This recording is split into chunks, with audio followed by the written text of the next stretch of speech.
Au nom du Père et du Fils et du Saint-Esprit. Amen. Viens Esprit Saint, pénètre le cœur de tes fidèles et enflamme-leur du feu de ton amour. Ô Seigneur, envoie ton esprit et ils seront créés et tu renouvelleras la face de la terre. Prions. Dieu notre Père, répands les dons de ton Esprit Saint sur le monde. Tu as envoyé l'Esprit sur ton Église pour commencer l'enseignement de l'Évangile. Que ton Esprit, maintenant, continue de travailler dans le monde par les cœurs de tous ceux qui croient, par le Christ notre Seigneur. Amen. Bonjour mes frères et sœurs en Christ, loué soit Jésus-Christ à jamais. Nous allons continuer notre découverte de la préparation à la consécration à Jésus, la consécration totale à Jésus par les mains de Marie. Aujourd'hui, nous sommes au 5e jour, le test de méditation.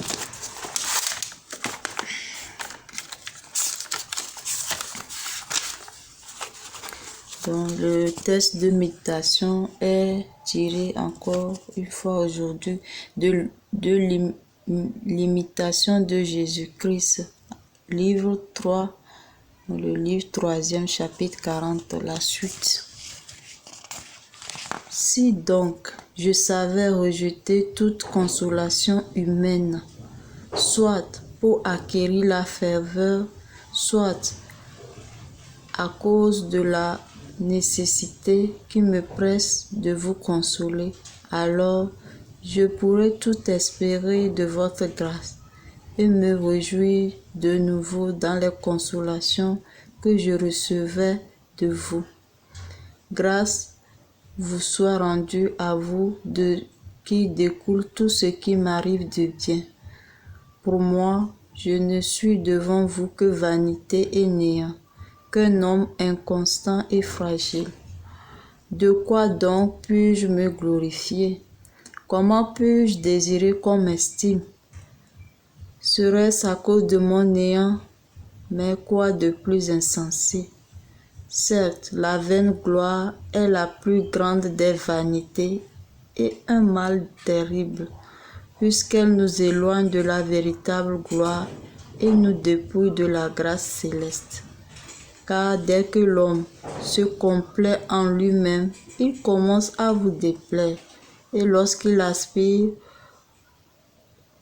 aux louanges humaines, il perd sa vraie vertu. La vraie gloire et la joie sainte est de se glorifier en vous et non en soi, de se réjouir de votre grandeur et non de sa propre vertu, de ne trouver de plaisir en nulle créature qu'à cause de vous. Que votre nom soit loué et non le mien, qu'on exalte vos œuvres et non les miennes. Que votre saint nom soit béni et qu'il ne me revienne rien des louanges des hommes. Vous êtes ma gloire et la joie de mon cœur. En vous, je me glorifierai. Je me réjouirai sans cesse en vous et non en moi, si ce n'est dans mes infirmités.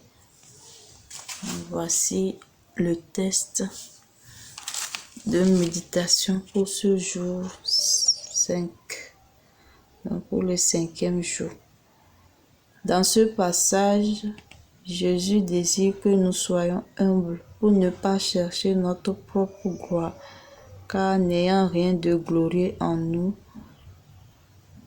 qui vienne de nous. Donc nous avons vu au 4e jour que l'homme n'était rien sans Dieu. Donc c'est dans cette lignée-là que la méditation d'aujourd'hui nous montre que nous ne devons pas chercher notre propre gloire. L'homme n'est rien sans Dieu. Ne cherchons pas qu'on nous estime, qu'on nous glorifie, mais rendre tout honneur et gloire à Dieu. Ici, on nous parle surtout de la vaine gloire qui est aux yeux de Dieu vanité. Quand l'homme commence à se regarder lui-même et à en être fier, il déplaît à Dieu et il perd sa grâce. Pour être vertueux, nous ne devons pas désirer les louanges des hommes. La vraie gloire est de se glorifier en Dieu et non en soi. Et de même de glorifier Dieu et non les autres quand nous voyons sa gloire se manifester en nous. Pour faire court, nous devons rendre toute gloire à Dieu et à lui seul. Que le Seigneur nous obtienne cette humilité. Amen. Voici le petit commentaire que j'ai eu à faire. Donc, nous devons savoir que l'esprit du monde, nous voyons que le monde, tout ce qui se passe, chacun veut être vu, chacun veut est à la recherche de sa propre gloire. Dieu nous montre aujourd'hui que nous ne devons pas le faire. Si nous le faisons, c'est la vanité, c'est la vaine gloire. Donc, nous ne pouvons être grands qu'en Dieu. Et nous devons lui rendre cette grandeur-là. Donc, souvent, on peut célébrer aussi les autres pour ce que Dieu a mis en eux, mais nous ne devons pas perdre de vue que c'est Dieu qui fait toutes choses comme cela en eux et lui rendre la gloire. Donc, nous allons demander à Dieu de nous obtenir tout ceci, de nous donner l'humilité qui nous permettra d'être assez humble pour lui rendre tout ce qui est à lui, la gloire, l'honneur. Amen.